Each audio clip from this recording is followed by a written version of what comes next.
Good day, good day, good day! Love, love, love, love! Ito naman ang yung Lolang Makulit nagbabalik. Magluluto tayo ng tripa.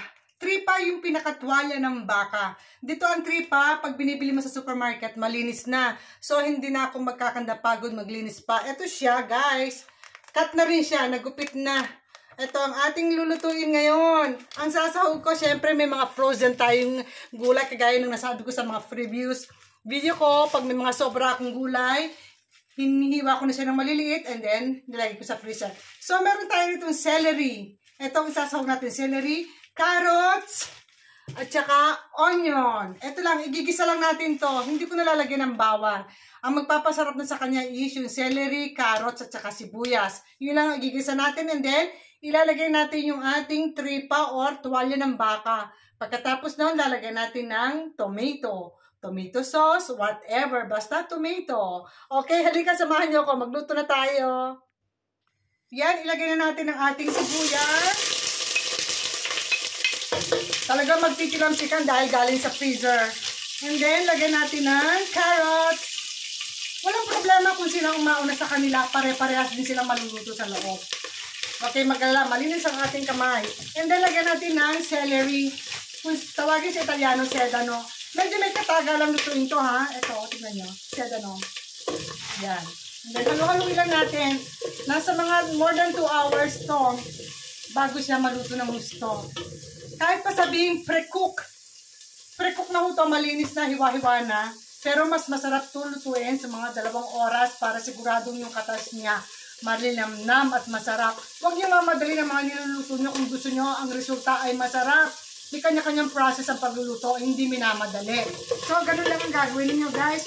Igisa niyo lang itong sibuyas, sedano, or celery, plus carrots. At kapag nagisa niyo na yan, syempre ilalagay na natin itong ating tripa or yung tuwalya ng baka.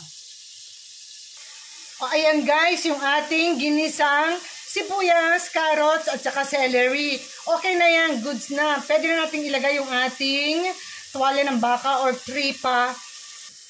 Gaya na sabi ko, hiwa na ho yan, malinis na at pre-cook. Pero 2 oras ko rin siyang lulutuin para siguradong masarap.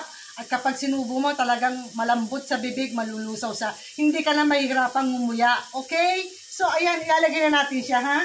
And then, pagkalagay natin yan, igigisa ko lang siya ng few minutes. At saka natin ilalagay yung tomato.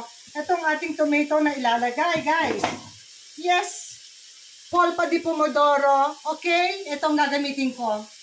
Then, iiwanan natin siya ng 4 hours. Pero from time to time, kinakailangan haluin mo rin. At saka nasa sa inyo na yon yung season to taste. Lalagyan ko siya ng isang Knorr cubes at saka ng paminta.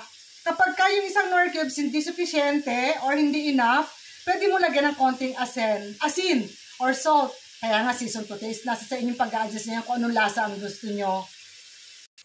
O, ito na yung ating tuwalya ng baka or tripa. Nakita mo? O, diba? Ang ganda niyan tignan. Kung naaamoy mo lang, ang bango talaga ng aroma niya. Then, ilalagay natin yung Knorr cubes. Okay? Ito yung isang Knorr cubes. Isa lang. And then, lagyan na rin natin ng pepper or paminta. Konti lang. Kung gusto mo na maanghang, damihan mo. Nasa sa'yo yun. Kung saan ka masaya. And then, lagyan natin yung ating tomato. Okay? Easy to open can. Alright. Ganyan lang siya. Hugasan mo ng tubig. Galing sa lababo dahil malinis naman siya. At isabaw mo na rin diyan. Isa pa para siguradong hindi matuyo ang sabaw. Dahil 2 oras natin siyang lulutuin. So, hindi siya magda-dry.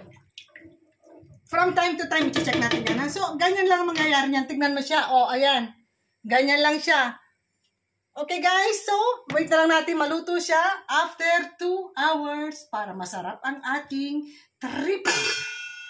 Highly requested na naman ni Fabio. So wala tayong magagawa kundi magluto. Salamat sa panonood!